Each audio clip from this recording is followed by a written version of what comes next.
Hello everyone, আসসালামু আলাইকুম। আমি আবারও হাজির হয়েছি তোমাদের মাঝে আমার নতুন আরও একটি ভিডিও নিয়ে। আজ আমি তোমাদেরকে দেখাবো ঘরে থাকা সামান্য উপকরণ দিয়ে ঝটপট চটপটি রেসিপি।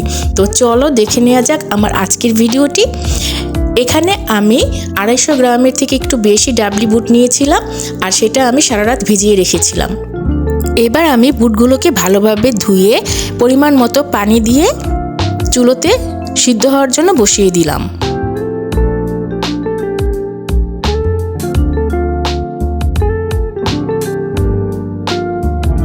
বুটটা সিদ্ধ হতে হতে এখানে আমি চটপটির যে টকটা আছে না, সেটা তৈরি করে নিচ্ছি।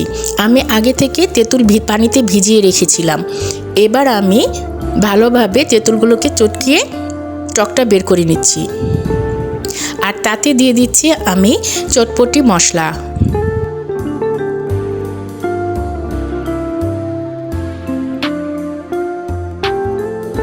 দিয়ে দিচ্ছি স্বাদমতো চিনি, দিয়ে দিচ্ছি অল্প পরিমাণে মরিচের গুঁড়ো, দিয়ে সবগুলো উপকরণ ভালোভাবে নেড়ে নিচ্ছি। আর দিয়ে দিচ্ছি বিট লবণ।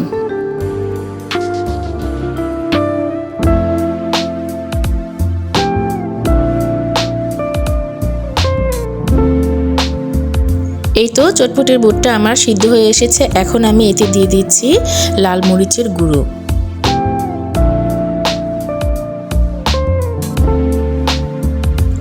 এবার আমি এতে দিয়ে দিচ্ছি রাঁধুনি চটপটি মশলা। পুরোটা দিব না, আমি কিছুটা রেখে দিয়েছি।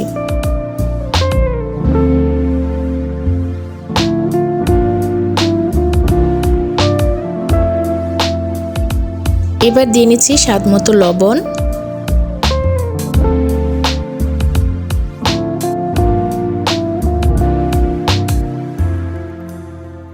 আর আগে থেকে সিদ্ধ করে রাখা আলুগুলো আমি এভাবে ভেঙে ভেঙে দিয়ে নিচ্ছি।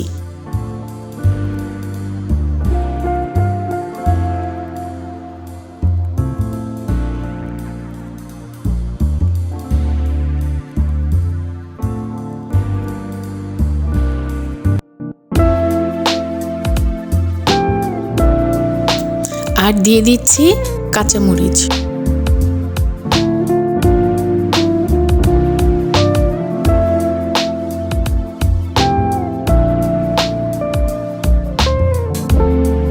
এবার আমি চটপটিগুলো একটি প্লেটে নিয়ে নিচ্ছি, এবং তার মধ্যে আগে যে রেখে দিয়েছিলাম না চটপটি মশলাটা, সেটা দিয়ে নিলাম।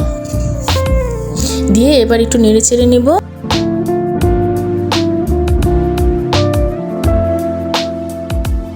এবার আমি কিছু গাজর কুচি উপরে দিয়ে নিচ্ছি,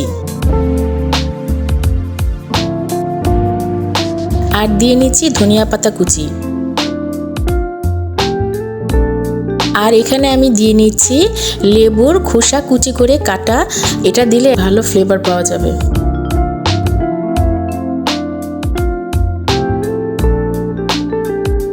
আর উপর থেকে এবার আমি গ্রেট করে নিচ্ছি ডিম।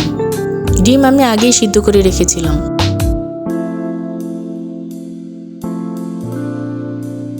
এবার আমি উপর থেকে একটু তেঁতুলের টক দিয়ে নিচ্ছি।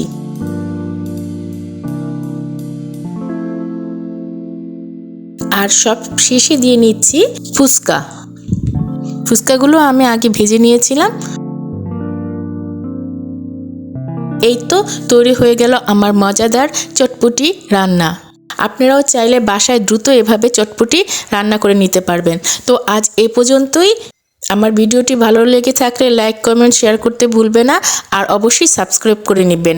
তো আজকে এ পর্যন্তই, দেখা হবে পরবর্তী ভিডিওতে। ওকে, আল্লাহ হাফেজ, আসসালামু আলাইকুম।